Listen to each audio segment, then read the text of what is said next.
Hello and welcome to another episode of Stolaroid Stories. Welcome to the podcast. Welcome to the YouTube channel. My name is Fabio. Nice to meet you. If this is the first time that you are here, today my guest is Henneke Duistermaat. Who is Henneke? Well, if you don't know her already, I can tell you that Henneke is a writer, a very successful writer, a teacher of writing, and she likes to describe herself as an irreverent writer, an educator on a mission to stamp out gobbledygook, which is a word that I had to look up, to be honest, because I didn't know this word before. English is my second language, in case you didn't know. So gobbledygook is basically overcomplicated language.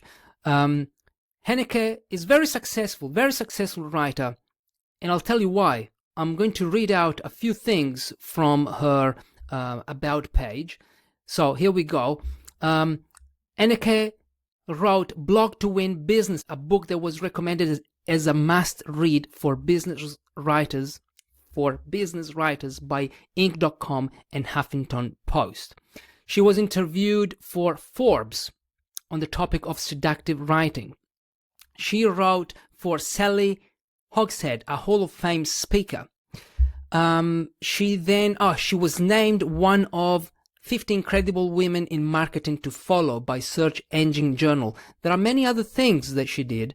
This is just to tell you that when it comes to writing, well, Henneke knows her stuff. But before all this, she says on her website that she didn't see herself as a writer. She didn't even think she was creative. In school, English was her worst subject, and the next worst subject was Dutch, her first language. But later, something changed, and she realized that she was a writer, and actually a very good writer too. What happened in between, and what can we all learn from Henneke about writing, about blogging, about engaging storytelling? You're about to find out.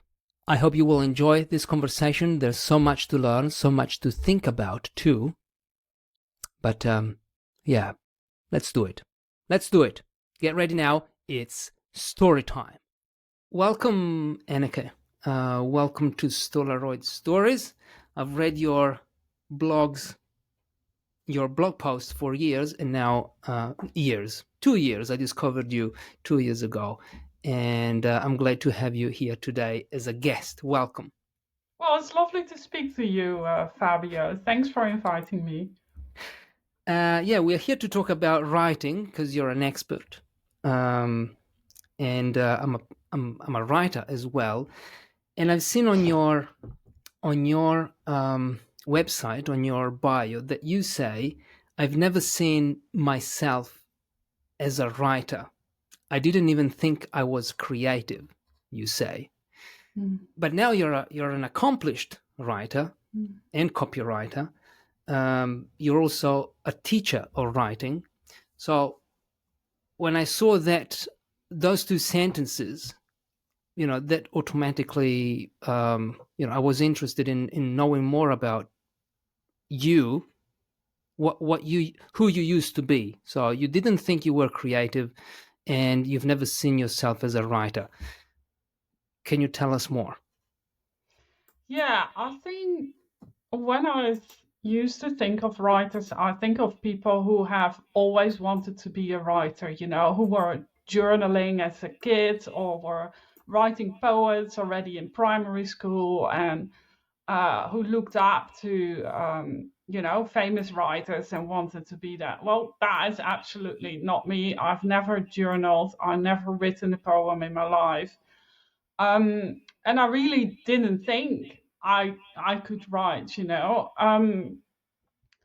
I am Dutch. So, and at school, English was my worst subject.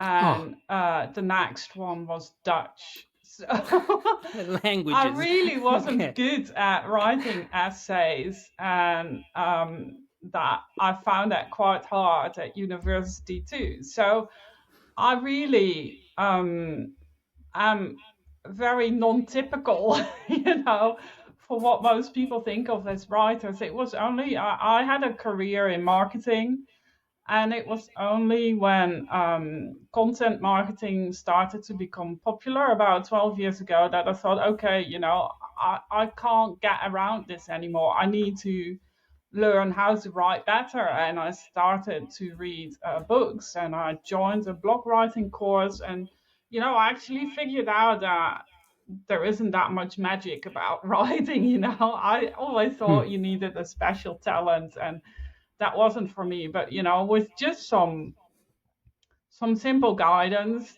you can get quite far. It starts all with understanding who you're writing for and wanting to connect with them and wanting to help them and writing for that one person rather than trying to address a crowd. And, of course, there's more about, structure and creative writing techniques. But just, with the basics, you can get quite far. And I think everybody can learn that. And you don't have to feel like a writer to write. I was writing for years before I dare to admit, okay, maybe I am a writer.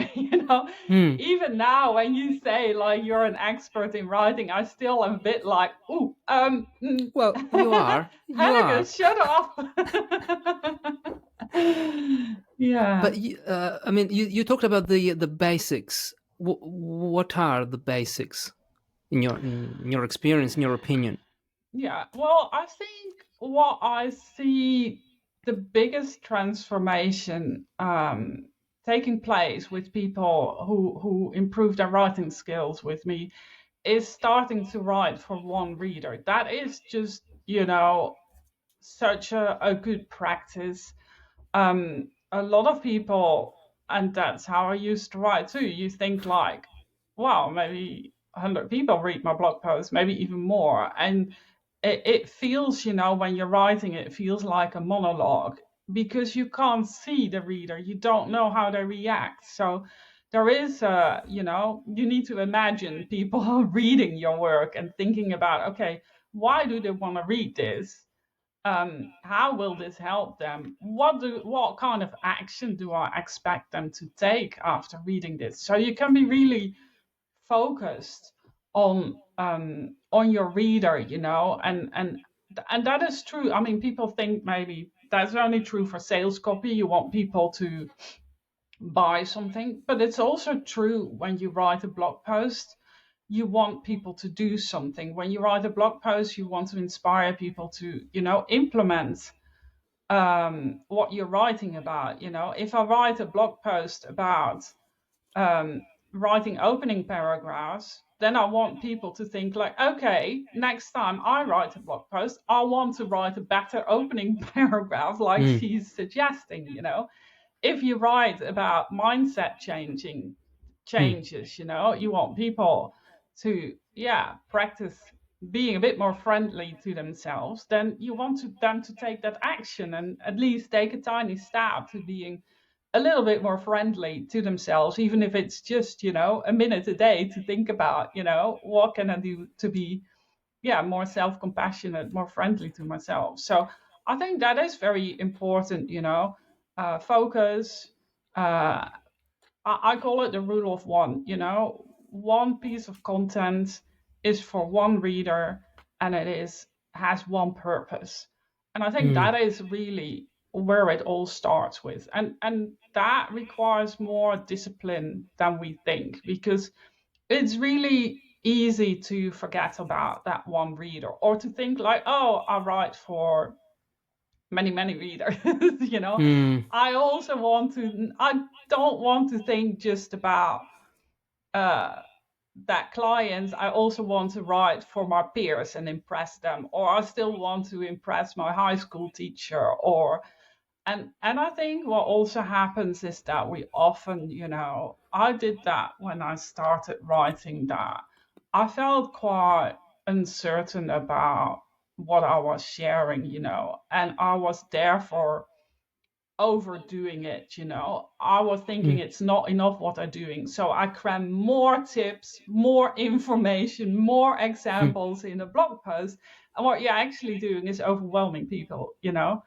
So I think one of the things I teach a lot is, you know, go back to tiny questions, tiny topics, you know, in a blog post, you only have to answer one tiny question, or you have to help people take one tiny step towards their goal, or help them solve one tiny problem. Don't try to cram a whole book into a blog post, you know, go Mm. step by step. And then, you know, a blog post is more like one book chapter, or even a third of a book chapter, you know.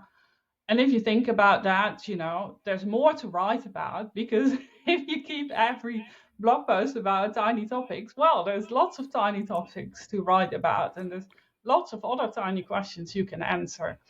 And it's also fantastic because that way your blog can, you know, turn into a book over time too. Yeah. So your blog, can we write, you think, blog posts to, because it sounds like every blog post should be educational. So to educate the reader and to help the reader take action.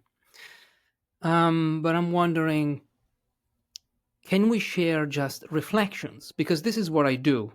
Okay, this is what I often do. I just share my thinking, still related to a topic that the reader, I think the reader is interested in, but it's just, you know, it's just a thought that I had. So I share it with the reader and maybe, you know, inspire the reader, or um, start a conversation, or maybe just help the reader reflect on what I'm saying, or help the reader see something in a way that he or she has never considered before.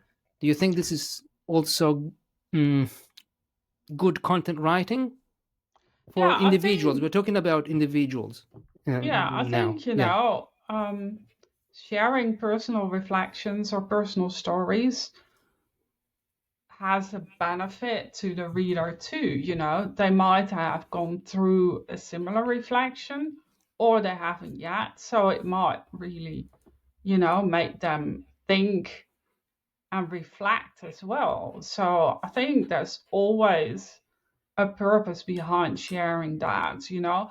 I think a blog is not a personal diary. So it's Mm. not like, you know, sharing a stream of consciousness and just, you know, tapping away without thinking. I think there has to be always a purpose to what we're sharing. But what we're sharing can be personal reflections, it can be personal stories. I share personal stories too. And I think a lot of people feel, yeah, find that hard because it feels self indulgent. But I always think, you know, when we share a personal story, it's not because, well, I never share it because I'm looking for empathy from people, or I want them to, you know, tell me I'm doing okay, or, you know, congratulate me for something or whatever. When I share something, it's I want to share a lesson I have learned, because I think that lesson might be useful to other people too. And then it's great when that starts a conversation and you hear, you know, how other people have solved that issue, or how other people, yeah, dealt with it, or have had similar things, you know. Yes, I Hmm. think there's a conversation is very important, too. Yeah. Okay. And would you say, what makes, in your opinion, what makes a great story? So what types of stories are we attracted to in, in what you've seen in all these years of writing and content writing? I don't think there is one particular type of story that works best. Many stories work, and I think they work well if they, you know, if they have a purpose. We don't tell the stories just to have a story.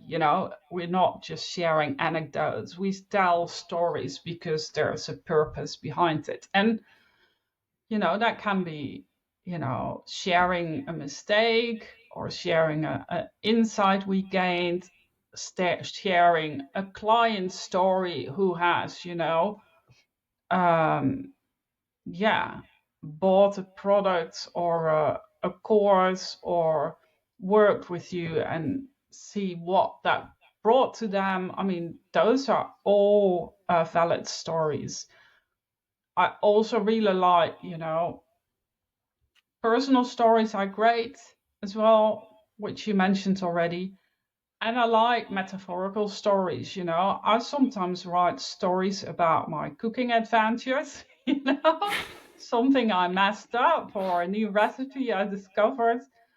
And then I draw a lesson about that, from that to writing. I think you can be quite creative. I think the good stories are I think, when we're writing for business, when we're sharing on social media, when we're writing online, I think we have to keep in mind people are busy, people are in a hurry. So I like the stories to be quite short. I call them miniature stories. You can tell a good story in 150, 250 words. It doesn't have to be long. Um, and and a good story has to be vivid. There has to be some details so that we can actually imagine the story happening.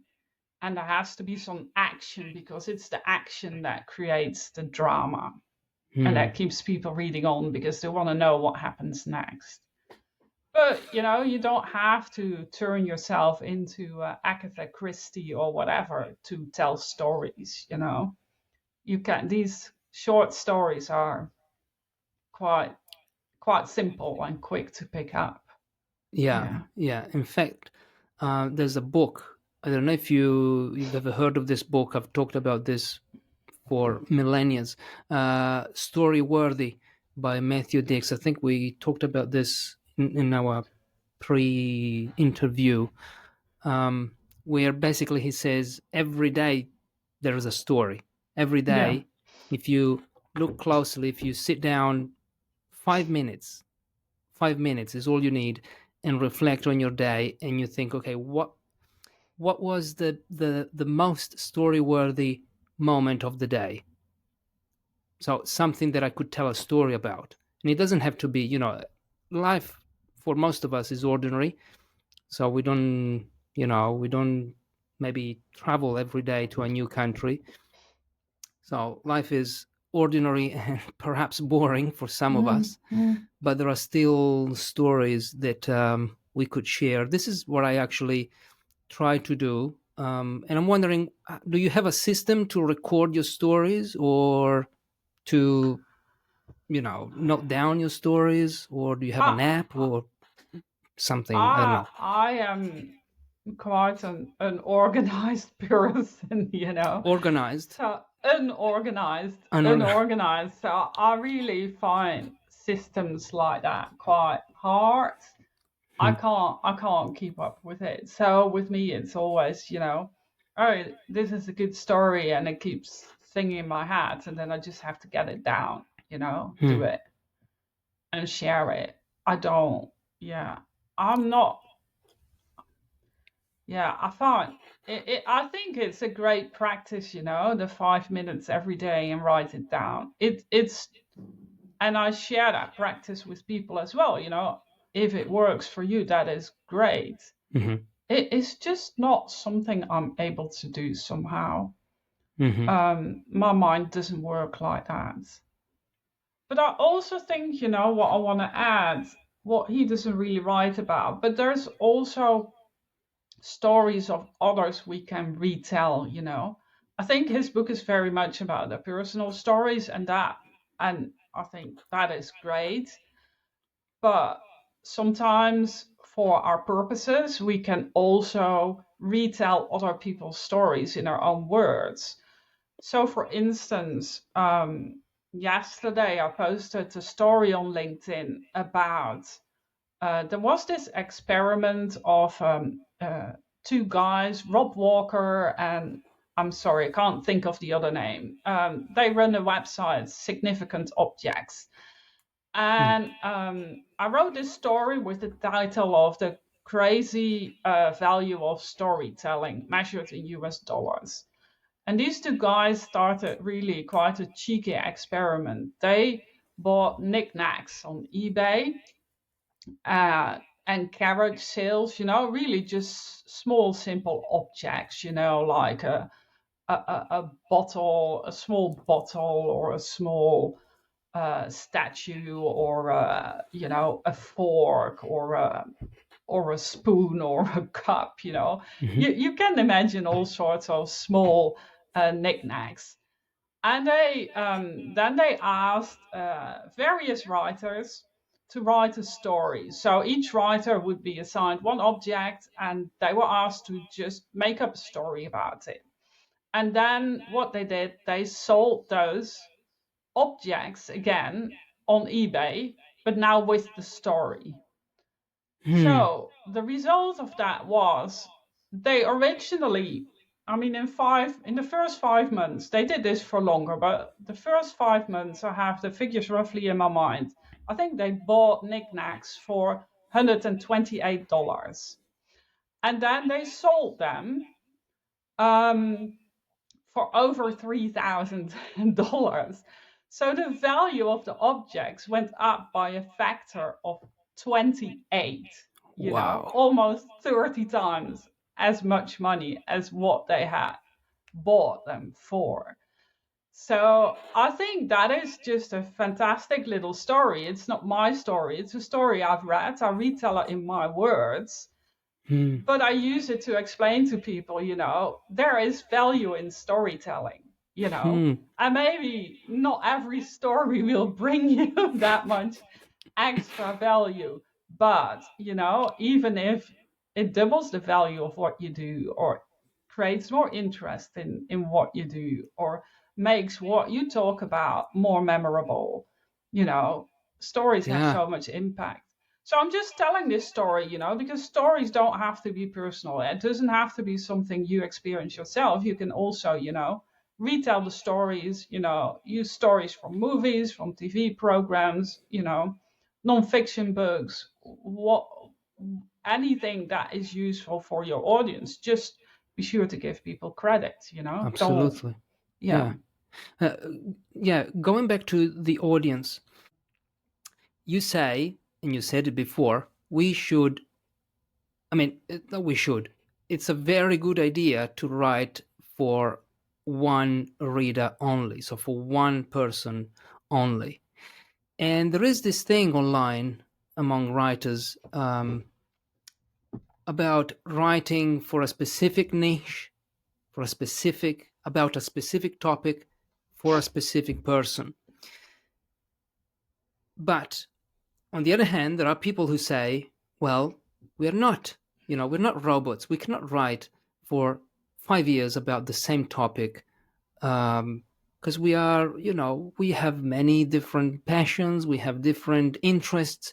So writing about always the same thing, it's boring for you, and you might end up boring the reader too, because you might Mm. get too repetitive at some point. But I feel that on your blog, you've been writing about one topic for one reader for many years, and the topic is, writing, and the reader is a copywriter or a person, Mm. not copywriter, a person who wants to write, Mm. a learner of writing. It might be a copywriter, maybe. Mm. So I wonder, um, I mean, is my impression correct? My assumption here, is it correct about what you're doing, or maybe you too share something that it's not always related to writing and the writer? Yeah, so I think a few things. The first thing to keep in mind, when you write for one reader, it doesn't mean that just one reader will read you. So Mm. my ideal reader is a coach. Mm. It's a marketing coach, but I attract a lot of people who are not marketing coaches. A lot of different coaches, health coaches, business coaches, meditation teachers, yoga instructors. They're all kind of teaching, coaching, instructing kind of people. But yes, of course, also copywriters, content marketers will read my thing.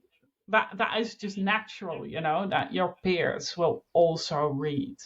Mm. Um, so I think the other thing to say is that you it's important, I think, when we talk about blogging, that you don't just write for your reader. I think you also have to write for yourself. You have to follow your curiosity because, if you're bored about a topic, you can't put breathe life into your words. Your blog post will be boring too, and people will pick up on that. I really believe in, the writing has to come from you as well. You have to feel inspired to write. I mean, of Mm. course, we all sometimes don't feel inspired, and we shouldn't wait till we feel inspired before we write. Inspiration can come by doing the work, by writing as well. Um, but generally speaking, I think what we're looking for is something on the crossroads between what we're interested in, what fascinates us, what we're curious about, and something that can also help that one reader and anybody else who matches their profile wants to do similar things. Um, so I don't believe in this, write for one reader as the only rule for having a blog post, because you can't, Mm. if it doesn't interest you, you can't write well. I think, if we talk about good writing, then one of the I think good writing is firstly is meaningful. You have to have something to say. It has to be vivid. So you need examples or stories. You can't stay abstract. Then it has to be concise. We don't want people to, blabber on and on. Really, we have to make an effort to be concise and simplify our writing so it's easy to get a message across. But I think the fourth thing is that good writing is personal. It is human. We have to put something of ourselves into our writing so we can, connect with our reader. And that doesn't mean you have to reveal all and it has to be all personal stories. But what it does mean, it has to be something that interests you, where you want to talk about what you think matters. I mean, if you write about things that you think don't matter, well, forget about it, because it will be uninteresting, and your reader won't be interested in reading about it. So I think you have to write about what matters to you. Um, and I very much write, to learn as well. My blog, in a way, is a reflection of my journey of becoming a writer, the hurdles I overcame with my inner critic, but also what I learned, the new techniques I pick up from my reading. Yeah, so Mm. it's the writers that I read and think, wow, they do this well. I want to share this with people because I like how they're writing this. So yeah, I'm very lucky in a way that for all these years I'm still interested in writing. But I think what I write about has evolved. It is, I don't write so much about the really basics of writing anymore. I write more about creativity than I did in the beginning. And I think my ideal reader has probably evolved a little bit over the time as well, to to become a little bit more advanced in her writing journey as well, because you can't keep writing for the beginner. I mean, that is all still there, you know. And I started sharing old blog posts because I know some of my old blog posts are better than what I write now, or at least more valuable, more useful to people because they're so actionable. Yeah. Yeah, and concise. And concise. I like your blog because it's not. It's clean. It's very. You've got words, which is what we should find on a blog. Words and Mm, sentences, but sometimes I posted actually on LinkedIn about this today, that you read some blogs where all you see is pop-ups and ads, and I'm like, but so you've got this blog and you're filling it with ads and pop-ups. Who's going to read this? mm. I know that you want to make money, but ultimately the purpose of a blog is to educate, as we said at the beginning, and also to inspire people, not just to sell. Of course, it's also a marketing tool as well. Would you agree with this? Like, a blog Yeah. is a way to show your content, your expertise. Oh, definitely. I mean, Hmm. my blog is both the heart and the engine of my business, you know. That's how people find me, and that's how they connect with me, and that's how they get interested in buying my courses. Definitely, yeah. How important is SEO for an individual? Not so much for a company, because for a company, I can understand it is important. But for an individual, for a coach, or for a freelancer who's got a website, do I you? I mean, think is your blog written with SEO in mind, or maybe not? I have always mostly written with the user in mind and being helpful. I do, you know, if you make sure that each blog post is about a tiny topic, you know, it answers a question that a reader may have, it solves a problem that a reader may have, it helps them achieve an aim, then you're doing already the basics, very basics for SEO, you Hmm. know, because people might Google that question, is my writing good enough? That is a question people might Google. Well, you know, I have a blog post with the title, is my writing good enough? You know, how do I use sensory words, or do you have a list of sensory words? Okay, I got the blog post for that. How do I write an opening paragraph? Got the blog post for that. Um, So the answer so is yes, I guess. So yeah, but I don't write for the algorithms, you know. I write for the reader. But I think SEO, I mean, I used to get a ton of traffic, you know, Hmm. but that has changed a lot in the last 5 years. I Hmm. think for small businesses, one person businesses, it's increasingly difficult to get a lot of traffic, you know. Do you think there's more competition now among writers? Because it seems to me that everyone, or maybe because I'm now, I've just entered this industry, um, maybe it seems to me that everyone wants to be a writer, or a freelance writer, or a copywriter, or a ghostwriter. So there might be more competition now than before, than maybe when you started, because you said that we started content writing was a big thing 12 years ago. It Mm, started to become a big thing 12 years ago. mm. So have you seen any big changes in the industry over these years? Yeah, I mean, definitely. And I've seen, you know, much bigger blogs with bigger resources, just checking, you know, using the tools to check what my popular blog posts are, and then hiring people and writing those blog posts too, building links. Well, you know, that is something I cannot compete with. Hmm. So, yes. there is definitely more competition, more bigger blogs.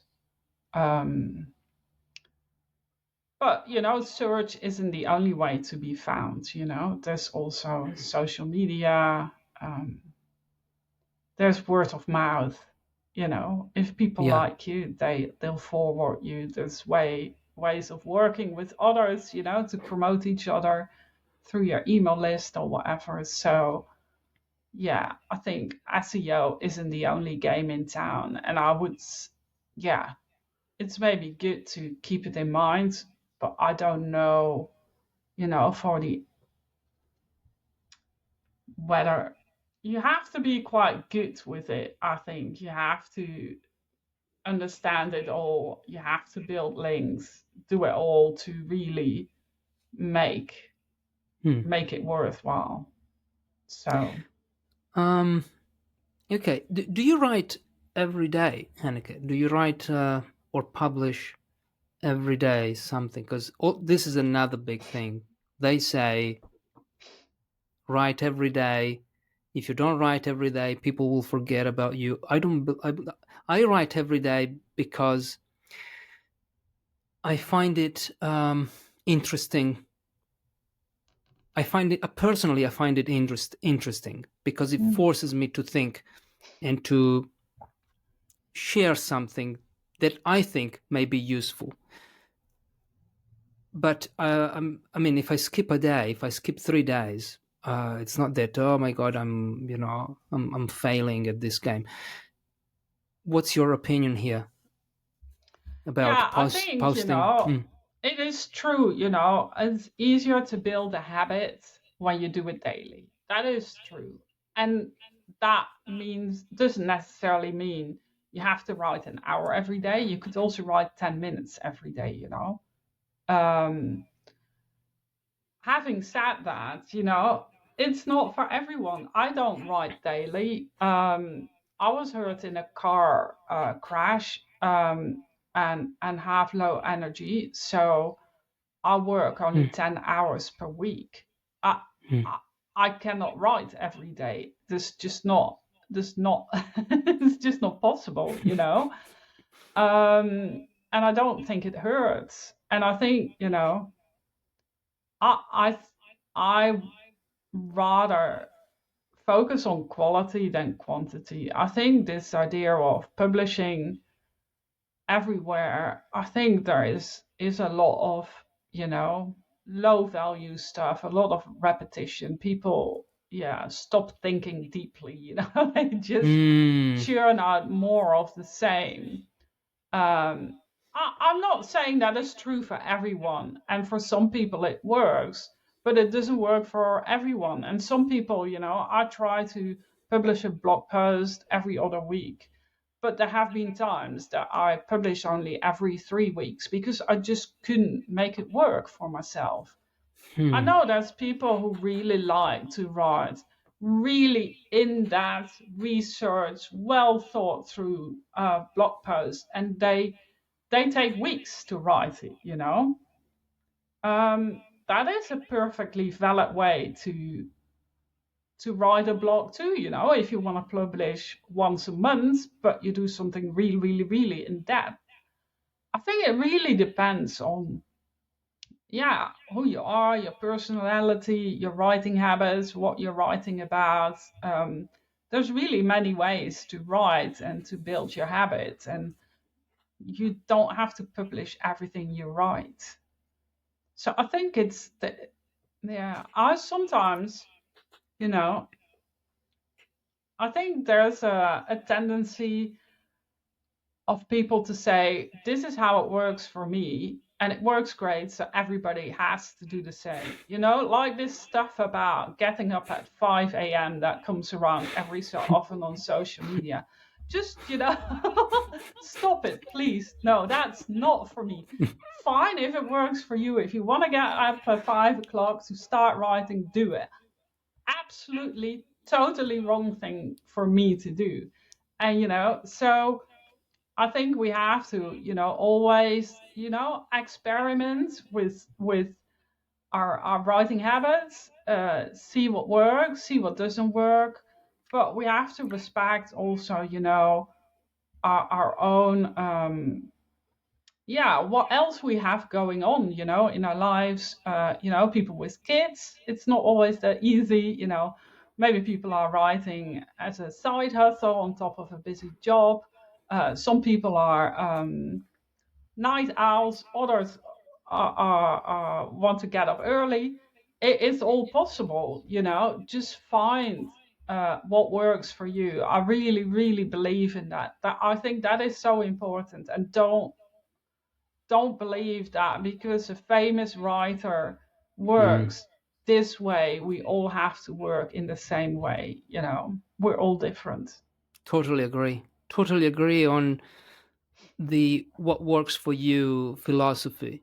This is Yeah. actually the whole philosophy of the only book I've written in my life, which is Any Language You Want, where in every chapter I say the best way to learn a language, but in every chapter disagrees with the next Mm, to show you that there's no one right way to do things. It's all about mm, experiment, like you said, experimenting and finding what works for you.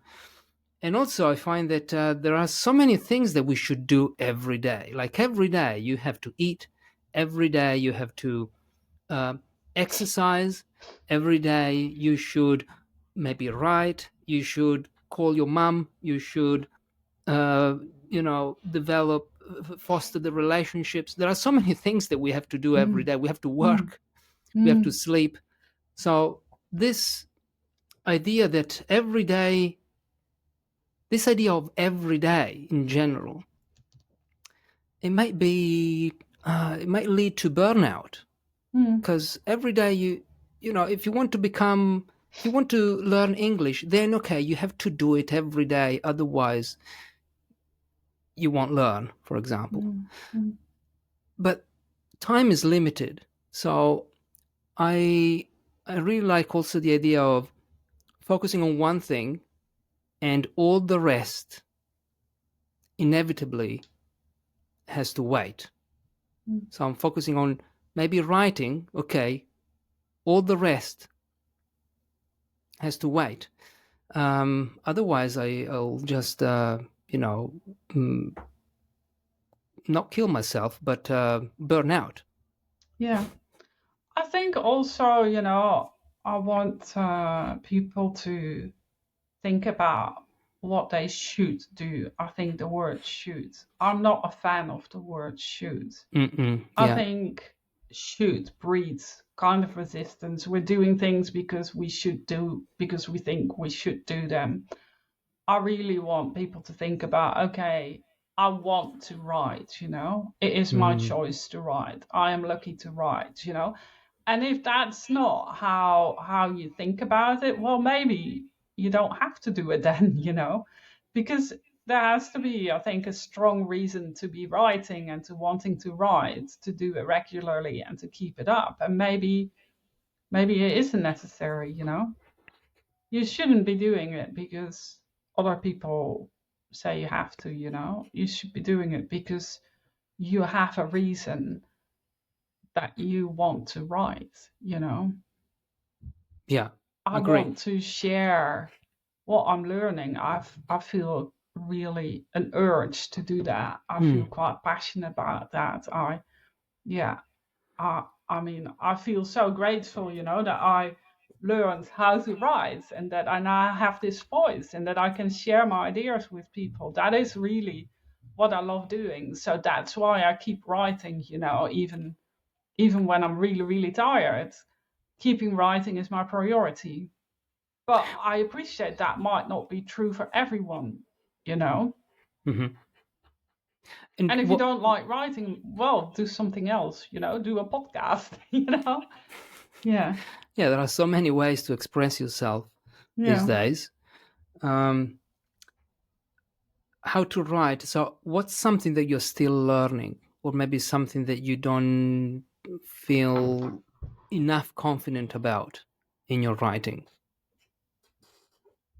Wow, that If is a there's good anything. question. I don't Mm, know. I think writing, you're always learning, always learning. I mean, I read quite widely, different things, and you learn different things from different people, Hmm. Um, I mean, I'm quite confident as a copywriter, writing a sales page, or as a blog writer to write a blog, or to write a post for LinkedIn, but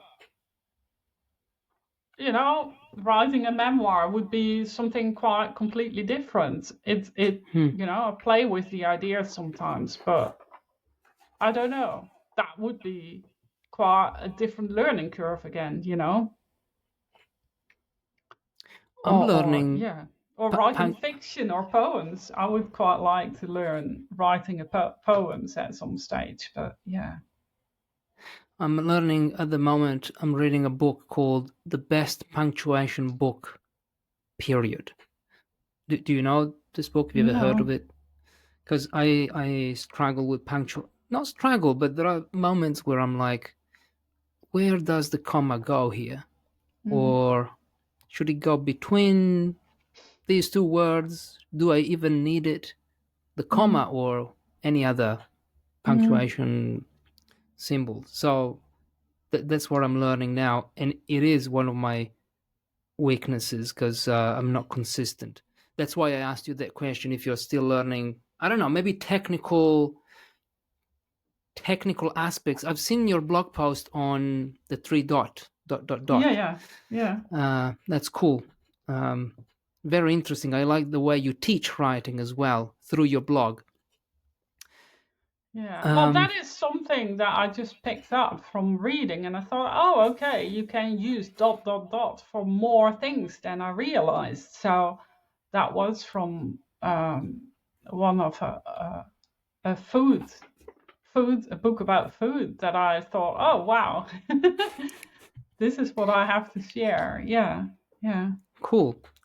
And I wanted to ask you about your going back to the early days of your career because you felt not competent enough because you are a non-native English speaker.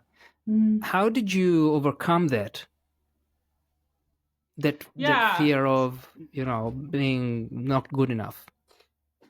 yeah, that was just, I always I I wasn't planning to become a writer, I did Hmm. see writing as part of my job, because it was in marketing. I had to learn how to write, but I was burning out in my job, so I quit. And I didn't really have a clear plan of what I would be doing. I thought, I would take a 1 year sabbatical, and I would just start to guest post on big blogs and write about what I was learning about writing.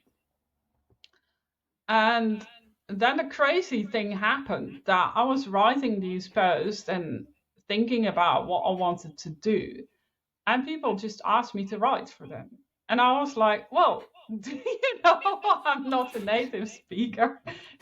How can it be that Americans want to hire me to write for them? I just was flabbergasted. I thought this can't be true, And yeah, and I had written an article about how to fascinate with your writing, and it was based on the book by Sally Hogshead, who is the world expert in fascination. She is a Hall of Fame speaker, Hmm. and I sent her the blog post, and I put all the credit in there, etc. And she said, "Oh, I love this! I love this! Can you write for me?" So I did some business writing jobs for her too, and yeah. So I just I was kind of lucky. I think I just it Hmm. just happens for me. Yes, I remember the very, very first guest post I wrote for Copyblogger, which is quite a big Hmm. content marketing blog, one of the biggest there is, I think. And I was just, umming and ahhing about it for months. Definitely, I read 6 books before I dared to write that blog post. Wow. And kind of summarized 6 books in one blog post. Kind of crazy idea. And but even then, I was just, changing words and swapping commas. I was just scared, and at some stage I thought, okay, we just need to try and submit it. So yeah, I think as a non-native speaker, it is easy to think that our writing isn't good enough, but nobody's writing is perfect. Perfection doesn't exist in writing. There's always more ways to say one thing, and yes, maybe we make some grammar mistakes. So I call them, Dutchisms, Mm, Dutch Dutch ways of saying things, even though I write in English, that sometimes, sneak in. But, writing, I think, is about communicating our ideas, and just these odd mistakes or eccentric ways of phrasing something. I don't think it matters that much. And native speakers make mistakes too, They also make grammar mistakes. I think grammar exists, it's a tool. It helps us to communicate. It's not like a goal on its mm, own, mm, It's not about writing to create perfect grammar. It's about using grammar to help us communicate more smoothly. Grammar exists to avoid confusion, to have certain patterns so people know what to expect. But, you know, I remember, this was years and years and years ago. This was actually a native speaker, an American lady. I can't remember her name. She's selling tiny houses, houses you build in your backyard as an office, to get away from the house and all the rigmarole, everything that's happening in your house, and have an office. If you work from home, but home is too busy, then build a tiny house in your garden.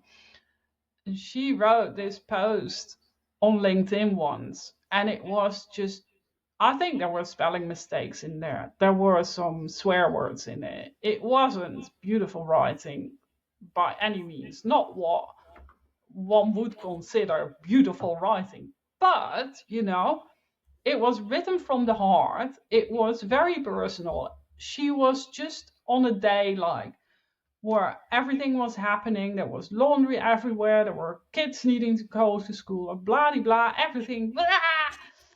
And then she went to her tiny house in her own backyard. And she started writing this post. I think that post, she sells tiny houses. And that post just generated thousands of dollars of business. wow. It went viral. And it was by no means perfect, And so I think it's always keeping in mind, what is the purpose of what we're writing? And yeah, it's about communication now, sharing our ideas, having something meaningful to say. That's more important than perfect grammar. I think, it is true, of course, that too many grammar mistakes can make it harder to read something. Too Yeah. many eccentricities makes it hard. But the odd one, I think that's fine. And I think especially on social media and blog posts, we're quite forgiving. I think if you're a big business and you have a flashy website, then yeah, you want to get it properly spell checked and make sure it's right. Because, if you're a big bank and you have, spelling mistakes on your homepage, that looks bad and you Mm, lose credibility. But I don't think you lose credibility if you have the odd spelling mistake in your blog post. I do have spelling mistakes in my blog posts often, I have this bad habit of rereading my blog post just before hitting publish. And there's always one or two things I want to change last minute. And, sod's law, I always do not pay enough attention. And in these things that I change last minute, there is a mistake. And one of my first readers will send me a kind email saying, "Oh, have you spotted blah, blah, blah, blah." And then I just quickly change it, It happens. Yeah. Yeah. So what's your editing process? Like, I mean, if you have an editing process, do you read aloud your posts, or do you maybe, some people like to write something and leave it there and then publish it the next day, so that it's there, it's done, but I'm not going to publish it now. But this is something that I don't do because I'm too impatient. I just want to press publish, but I shouldn't. This is something that I know I shouldn't. Mm. What does it look like for you? Yeah, I always write over and edit over more days. I edit a lot, I reread the blog post. I don't know how often, probably 20, 30 times. Just, to simplify it, to make it more conversational, to check my word choice, to check the formatting, to check the rhythm. I read it aloud, I listen to it.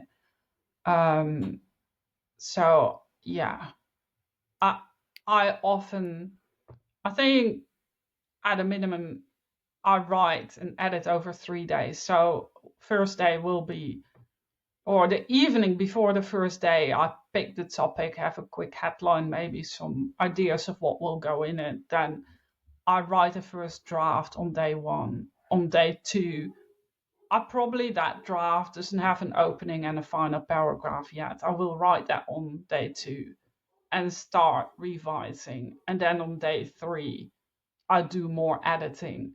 Um, so I start with making sure the structure and the focus is right. So the big picture, and then, start to edit sentence by sentence, look at words, punctuation, proofread.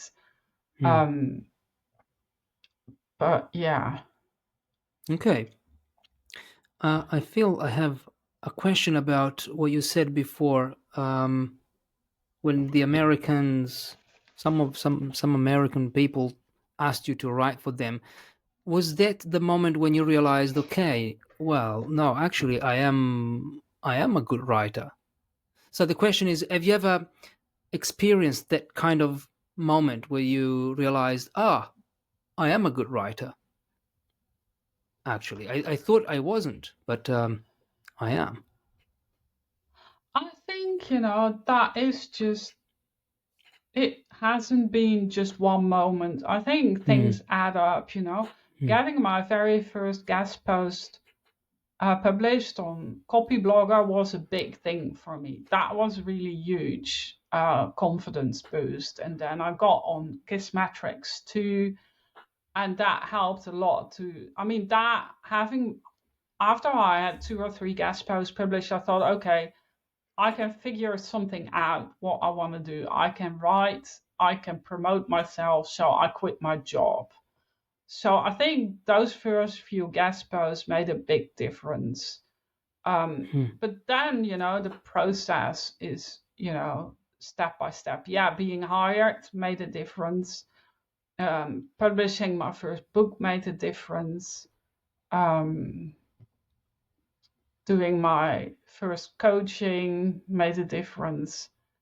But that I think that voice, not good enough is always still there. Hmm. That doesn't completely go. But I've made peace with that. I just, listen to it, laugh about it, and then just move on. As I say, creative courage, doesn't mean the absence of fear, but it means doing our work despite our fears. So I think it's normal to still have doubts, and when you try to write something different and you think like, oh, what am I doing here?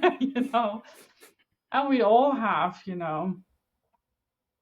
dips in our writing, when we think like, I don't know it anymore, maybe Hmm. I've lost my knack for it, or something didn't resonate as much as we expected.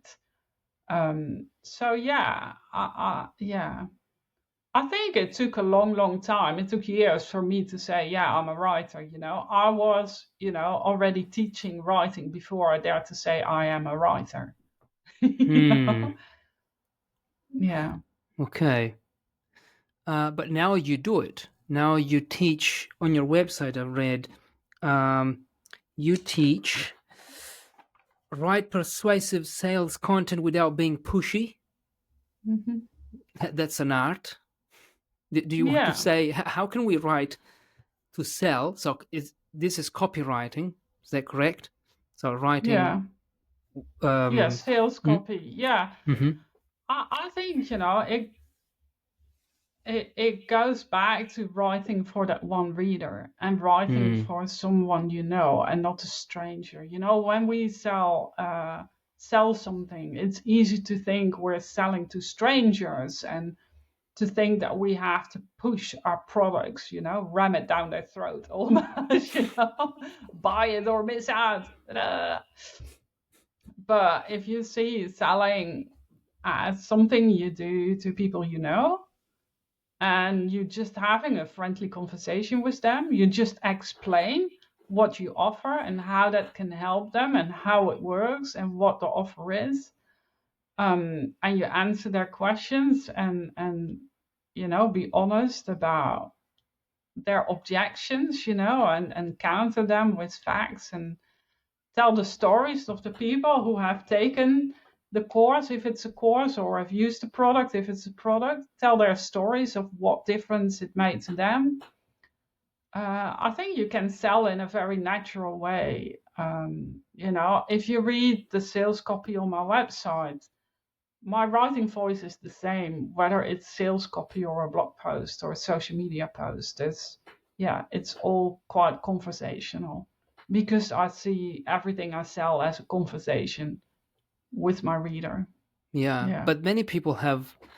Uh, I mean, as soon as you say selling, especially individuals, if you work for a company and they say, "Okay, you please write this sales copy for our product," you're like, "Okay, this is, I guess, this is the company. It's not me." But as soon as you put yourself out there selling, Hmm. and maybe you're a coach or you're a Hmm. freelancer, you're a teacher, and you need to sell. If you're an introvert, especially, that I know many people and myself sometimes, not as much as I used to, but selling is like, ooh, no, selling. I don't want to do it. Like Hmm. you feel, I don't know, as if you're mm, not cheating, but why should people buy from me? And this is something that many people, I have many Yeah. colleagues who suffer from this. Suffer. They Hmm. have this kind of negative connotations attached to the word selling. So, but you're saying another thing. You're saying, well, no, this is actually a conversation. You're just Hmm. offering something without, saying, if you don't buy from me, well, I remember a story. I have a little anecdote when I was a teenager. I went to the dentist and he found some problems, and he said, well, if you don't do this, then you will. If you don't want to suffer from pain in the future, this is what you should do now. But if you want to have toothache, well, you're free to decide. And I'm Hmm. like, why are you scaring me with this? I'm already scared because I'm here in front of you and I don't want to be Hmm. here. Why are you fueling my fears because you want me to buy your service? Of course I will buy it, but you don't need to scare me. Hmm. And this is something that many people get wrong, and I see it as a customer. So they Hmm. inject fear of missing out, fear of not achieving your goals if you don't buy from them. Hmm.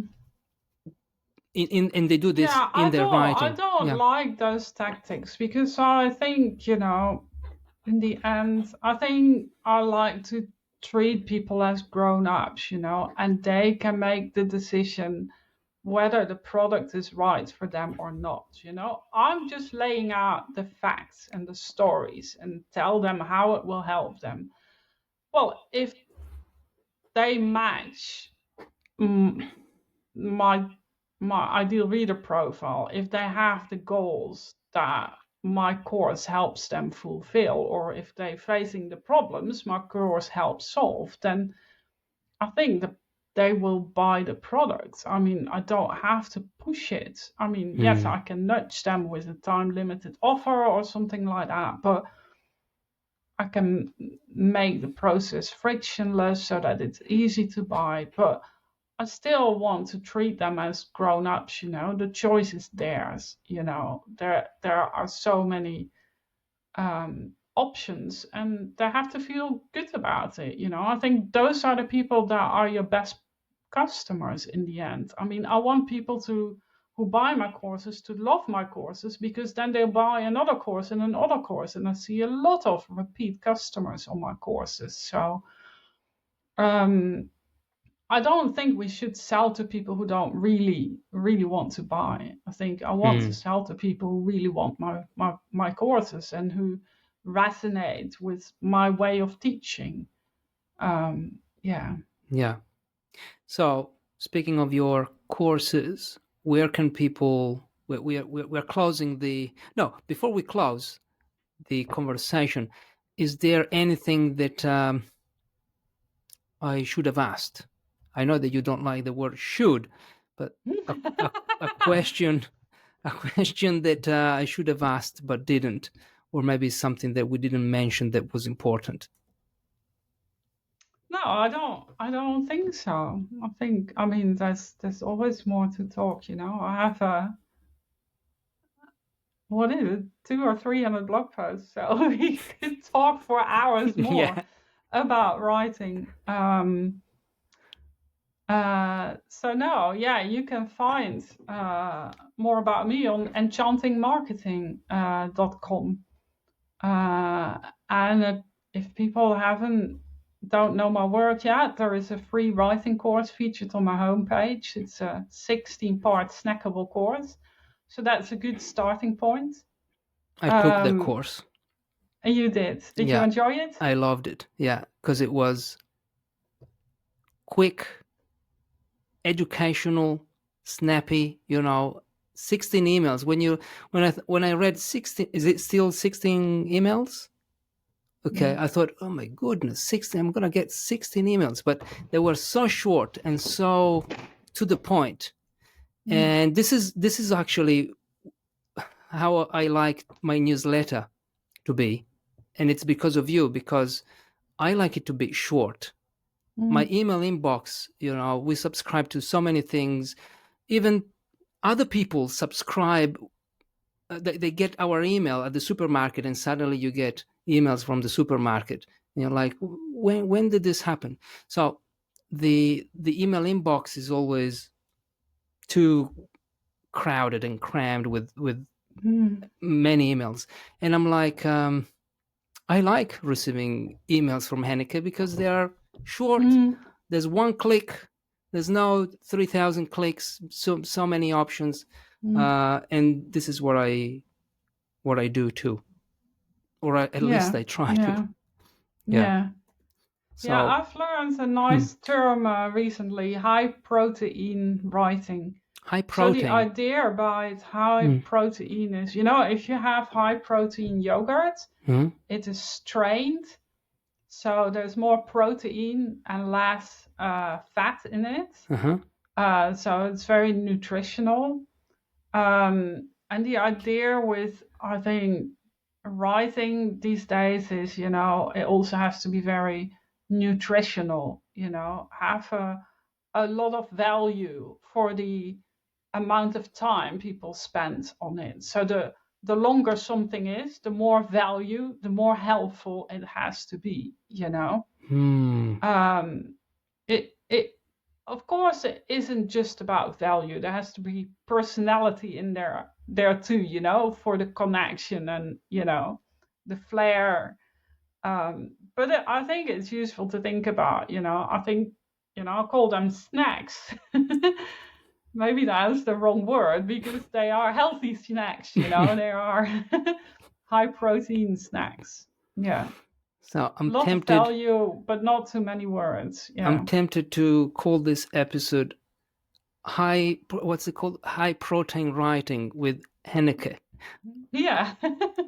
That could be good. Yeah. Okay. So Enchanting Marketing, the link will be in the show notes or in the description of And this people video. are welcome to follow me on LinkedIn too. LinkedIn, Enchanting Marketing, and, well, Amazon, because you've got books there as well. Yeah, but your books are on your books. website too. Yeah. Okay. Well, I really enjoyed this conversation about writing, Henneke. Thank you so much for it was lovely being a to great chat guest. with you. Thank you. See you soon. Thank you. Bye-bye. Bye-bye.